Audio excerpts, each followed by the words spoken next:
All right, let me talk to you guys, okay? How many of you are feminine men watching this video right now?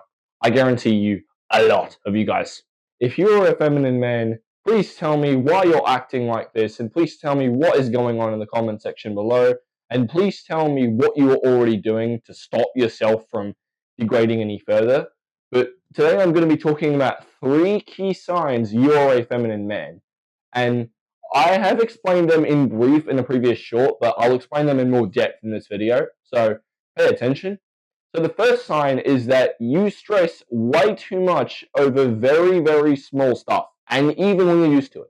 For example, if you are cleaning the floor or trying to navigate a street and you're driving and you're stressing so much over it, you're not only going to result in poor performance overall, but especially when you're driving on that road, you could risk serious harm, which entails crashing, speed fining, anything of that sort, which is why you need to be always calm and composed as much as possible when you are driving. So if you are facing constant stress, even when you're used to it, please find ways to get rid of it, because it can either be detrimental to your testosterone, because stress produces cortisol, and cortisol, it acts as blockers for testosterone, as well as it is also very threatening when it comes to skills like driving, because there are many people on the road and the road is very unpredictable. Some random guy could just turn the wrong way by accident, and then a whole car crash of like 5 different cars could ensue. If you consider how big of a risk factor it is, then please guys, you need to find some way to get rid of that stress. It could be working out, it could be studying, it could be a mentally peaceful state that you could input. If you input that, not only is your cortisol going to decrease, your testosterone will rise because you're free of those cortisol hormones, and your body will be able to process testosterone more effectively, as well as you'll be better at skills overall. For example, if you are more calm and composed when you are, say, doing something like video editing, which requires very good precision to map out the exact, perfect timing on a certain clip, then you'll be very good at it, because you're not only learning the skills properly, you're also keeping yourself calm and composed to make sure you are getting the time perfectly right. So if you are struggling with these kinds of stress problems right now, you can meditate, do whatever you need, and that problem will be solved. But only if you put your mind to it. If you put it half-heartedly, then it'll come back. Even if it does, and you have already tried your best, just keep going until it's finally gone. And that's your solution. And we're going to move on to number 2 right now. So, gossiping. Do you guys gossip? How much do you gossip? All right, let's tell me in the comment section below. And I might be gossiping on this date right now, but please excuse that. That's just for the video. So if you like to talk about very, very irrelevant situations, which is what gossiping is, then, dude, stop. It's not relevant to your life. It's not relevant to your career. And even if it is about family, you probably shouldn't get too much into it. Otherwise, you might say something bad that stirs up a whole new argument or gets you lumped into that mess. Which is why you should never be engaging in gossip at all, unless it is a very important family matter, like discussing like burial rites for a loved one who has passed away. That thing you should probably be involved in at a certain age, but if you're of a different age right now, then that's probably something you shouldn't be involved in yet. If you're still like 10 years old and watching this video, you probably shouldn't be worrying about that right now. Just focus on school, playing sports, video games, whatever you like.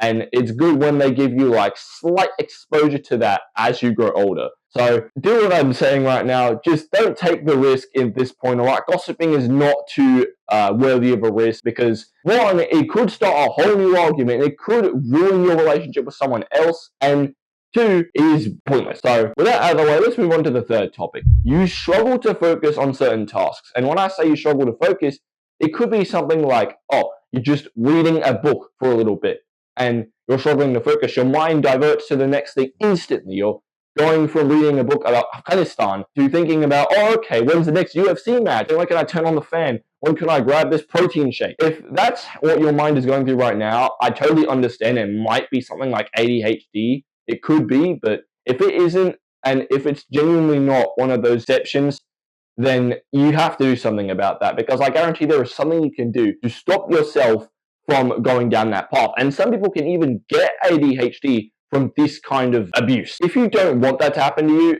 I suggest you get some self-control, sort that out, and then your problems will be solved, because otherwise you will probably fall into a deeper hole of addictions. If you want to get rid of that, I suggest you put yourself in a place that is quiet, with very little distractions. If your phone is nearby, keep it in a different room, or maybe keep it on silent or something, because there will be a lot of useless notifications there, but keep it in a distance where you can actually reach it. So if someone's calling you, then you can reach your phone in time to answer the call. But if it's a spam, ignore it. But if it's like your parent or something or a friend, they urgently need you, I might suggest you take the call and just focus on work. And if you want to make it an even more peaceful environment, put on some lo-fi music and get yourself a proper routine, a set up schedule so you can actually do the work properly and so you know what to do. And which is why I suggest journaling, because you can write to-do lists and be like, okay, I want to do this task and that task and this other task today.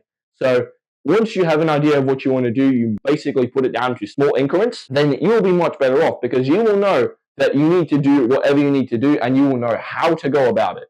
And that will make you achieve results much faster than just simply hard work alone, because that's why smart work exists, to get you where you want to be and to put efficiency into your work. Because otherwise, you've basically wasted 3 hours of effort, and that's what we don't want, all right? We want you to get 80% of the result, 20% of the output, and the only way you can do that is by inputting these things. So if you had liked this video, please be sure to like, subscribe, and share so I can post more of these and I'll understand, okay, you like these kinds of videos, post more of these for you. And especially so I can have that kind of information, please comment, bro. Like, did you enjoy this, or is this any like good for you? Would you want to watch more of these? If you don't, I clearly understand it may not be your taste, but you can check out other videos. I might make other more interactive videos, or you can just watch the shorts. They're much more simple. They abbreviate things more perfectly. So if you want, go with that. I'm not going to stop you. I'm not going to stop you if you want to unsubscribe. So yeah, if you enjoyed this, check out more videos, and I will see you later.